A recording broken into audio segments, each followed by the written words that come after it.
Thank you, Mr. Feinberg, for being here in front of the committee. Appreciate very much your testimony and your response to questions. My first question actually is, could you explain in a little more detail how the Oil Spill Liability Trust Fund fits into the independent claims facility? You mean the $20 billion? The $20 billion that's been set aside? Yes. There's 20, as I understand it, because I'm not, I was not one of the negotiators of that $20 billion.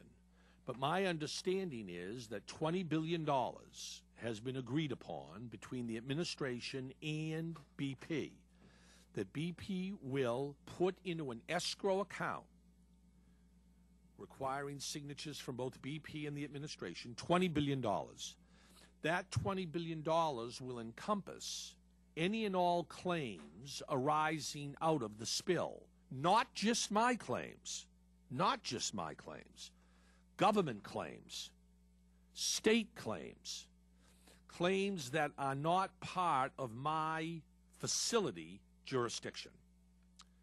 In addition, BP has set aside, by agreement with the administration, $100 million to cover rig worker moratorium claims, claims of rig workers put out of work as a result of the Gulf moratorium. That's separate from the $20 billion, and that's $100 million reserved for rig workers. Whether I'll process those claims or some charity or foundation will process those claims, I don't think has been finalized, but hopefully that will be finalized in the next day or two. Right. How about the role of private insurers in a process? Can you explain a little bit how that dovetails, or how does that work? It dovetails two ways. Again, I don't know about any private insurers in this spill.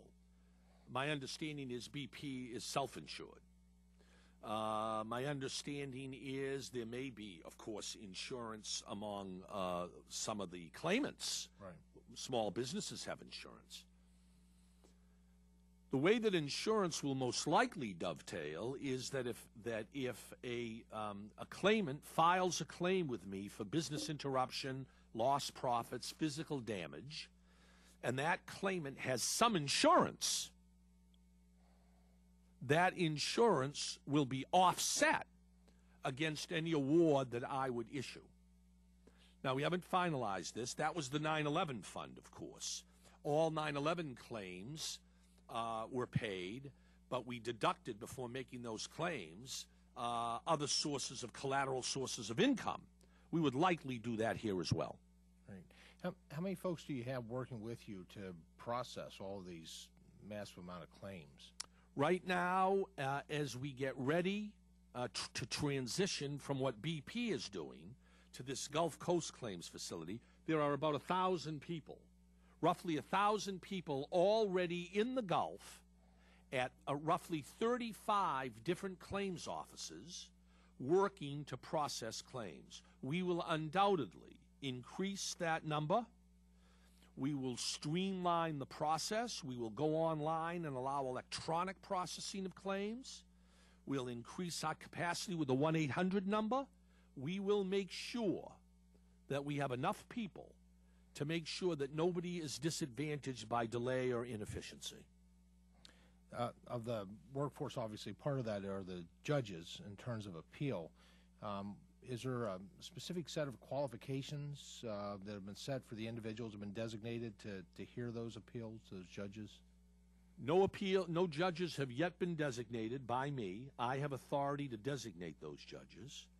We have not yet begun the process of examining qualifications. I do think that one critical qualification is that those judges, whoever they may be local, that they be from the Gulf, that they have credibility with Gulf residents, that it be a diverse number. I think we'll probably want 5 or 6, that it be diverse in terms of gender and race, etc., and that they be recommended as of outstanding capability and integrity. I don't think they have to be judges, frankly.